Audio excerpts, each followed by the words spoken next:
Hello, Assalamu alaikum, dear viewers. Today we are going to discuss elements of the poetry. So before going to discuss elements of the poetry, let's discuss that what is poetry. Poetry is a spontaneous flow of powerful feeling and emotion which is recollected in the tranquility. Now, elements of the poetry, number one is rhythm. Rhythm is the recurrence of stress and unstressed syllable. यानी बार बार reoccur हो रहे होते हैं stress और unstressed syllable. अब stanza क्या होता है? Stanza group of lines है poetry में, हम words को कैसे arrange कर रहे हैं lines को बनाने के लिए, ठीक है. सिंपली इसकी यही डेफिनेशन है. इसका स्पेसिफिक मेजर होता है, राइम स्कीम होती है जो कि नंबर ऑफ लाइंस पे बेस करती है, ठीक है. तो ये जो है इसकी एग्जांपल हमारे पास आ जाती है. सी सोर एंड फ्ली फ्लोर, ये स्टेंजा की एग्जांपल है. ये 2 लाइंस का भी हो सकता है और जो सिमिलर स्टेंजा होता है उसकी स्पेसिफिक राइम स्कीम होती है, ठीक है. तो this is all about the stanza and couplet वो स्टेंजा जिसकी 2 लाइंस होंगी उसको हम कपलेट कहेंगे. ये याद रखने वाली बात है. नेक्स्ट टर्सेट कौन सा होता है? स्टेंजा जिसकी 3 लाइन होंगी वो टर्सेट होगा और सोनेट वो पोम जिसकी 14 लाइंस होंगी उसको हम सोनेट कहते हैं, ठीक है. अब नेक्स्ट नंबर 3 पे आता है सिम्बोलिज्म. अब डिफरेंट फीलिंग, आइडियाज़ और इमोशंस जो हम एक इंसान से दूसरे इंसान तक पहुंचाते हैं, हम डिफरेंट सिंबल्स को यूज़ कर रहे होते हैं उनको कन्वे करने के लिए, ठीक है. सिंबल डिफरेंट थिंग्स को शो करते हैं. एक टाइम में डिफरेंट थिंग्स को जो सिंबल होते हैं वो शो कर रहे होते हैं, ठीक है. जैसे एग्जांपल है her beauty is just moon light, यानी उसकी ब्यूटी कैसी है? मून लाइट की तरह. अब हमें मून की लाइट का पता है कि वो मतलब ब्यूटीफुल होती है, ठीक है. तो मून लाइट को हमने किससे कंपेयर करी? उसकी ब्यूटी के साथ, यानी वो ब्यूटीफुल है, ठीक है.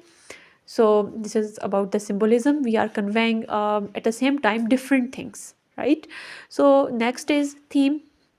थीम के बारे में हम ये कह सकते हैं कि ये हमारे पास सेंट्रल आइडिया होता है पोम का. सेंट्रल आइडिया जो पोइट जो है कन्वे करना चाहता है, और ये स्टोरी भी हो सकती है, थॉट भी हो सकता है, या डिस्क्रिप्शन हो सकती है किसी भी चीज़ की या किसी भी इंसान की, ठीक है. नेक्स्ट है इमेजरी. इमेजरी क्या होता है? किसी भी इंसान के माइंड में proper image banana in a proper sequence, यानी ऐसी इमेजरी किसी चीज़ को कहते हैं कि जो ट्रिगर करे रीडर को कि वो उस इमेज को रिकॉल करे, जो उसकी 5 सेंसेस को इंगेज करके उस इमेज को रिकॉल करे. जैसे हम कहते हैं फ्लावर्स आर ब्राइट रेड, तो हमारे जो माइंड है उसमें एक इमेज बन जाती है, इसको हम इमेजरी कहते हैं, ठीक है. राइम क्या होती है? राइम हमारे पास repetition of vowel and consonant sound होती है at the end of the words, ठीक है. एंड ऑफ द वर्ड जो रिपीट साउंड होती है उसको हम राइम कहते हैं. Similar sound, cat bat rat flat, basically हम कहते हैं कि सिमिलर साउंडिंग वर्ड्स होते हैं. अब राइम हमारे पास क्या है? Rhyme is a free words form जो किसी भी राइम स्कीम को फॉलो नहीं करती. नेक्स्ट हमारे पास आता है एलिट्रेशन. एलिट्रेशन हमारे पास कॉन्सोनेंट साउंड होती है in the beginning of the words, ठीक है, एज एन स्लिपरी स्लोप. या एलिट्रेशन हम कह सकते हैं ये कॉन्सोनेंट साउंड होती है, रिपीटिशन ऑफ कॉन्सोनेंट साउंड को हम एलिट्रेशन कहते हैं, जिसका फर्स्ट कॉन्सोनेंट जो होता है वो रिपीट होता है. एजोनेस क्या होता है? रिपीटिशन ऑफ वॉल साउंड को हम एजोनेस कहते हैं, उसकी बिल्कुल उलट होता है, एलिट्रेशन के उलट ये एजोनेस है. इसमें हम क्यों यूज़ करते हैं? रिदम क्या करता है? पोइट्री में रिदम को लेके आता है और पोम में म्यूज़िक को ऐड करता है. नेक्स्ट हमारे पास आता है डिक्शन. डिक्शन क्या होती है? हमारी चॉइस ऑफ वर्ड. स्पेशली हम जब करेक्ट बात करते हैं, क्लियर बात करना चाहते हैं या इफेक्टिव बात करना चाहते हैं, तो हमारी चॉइस ऑफ वर्ड क्या होनी चाहिए ताकि हम दूसरे तक अच्छे तरीके से अपनी बात को कन्वे कर सकें, ठीक है. हमारी चॉइस ऑफ वर्ड्स को हम डिक्शन कहते हैं.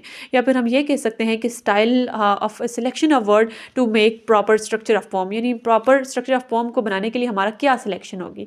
नेक्स्ट हमारे पास आता है सिमली. सिमली एज या लाइक यूज़ जिसमें हो उसको हम सिमली कहते हैं. इनडायरेक्ट कंपैरिजन होता है, जैसे एग्जांपल है हर फेस शाइन लाइक मून. अब देखें यहाँ पर भी लाइक आएगा तो इसका मतलब है ये सिमली है.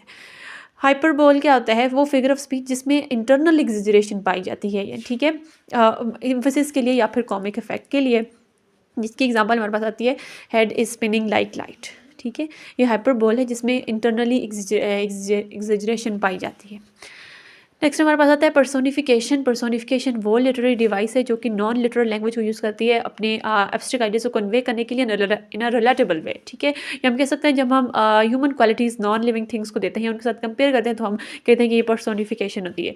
इसकी एग्जांपल है fire swallowed the whole forest. अब फायर जो है वो तो होल फॉरेस्ट को स्वेलो नहीं कर सकती, लेकिन हम ये कहना चाहते हैं कि पूरे जंगल में जो है आग फैल गई, तो हमने कहा fire swallowed the whole forest. तो this is all about the elements of the poetry. Hope you like the video. If you like the video, share it with your friends, and thank you so much for watching. Allah Hafiz.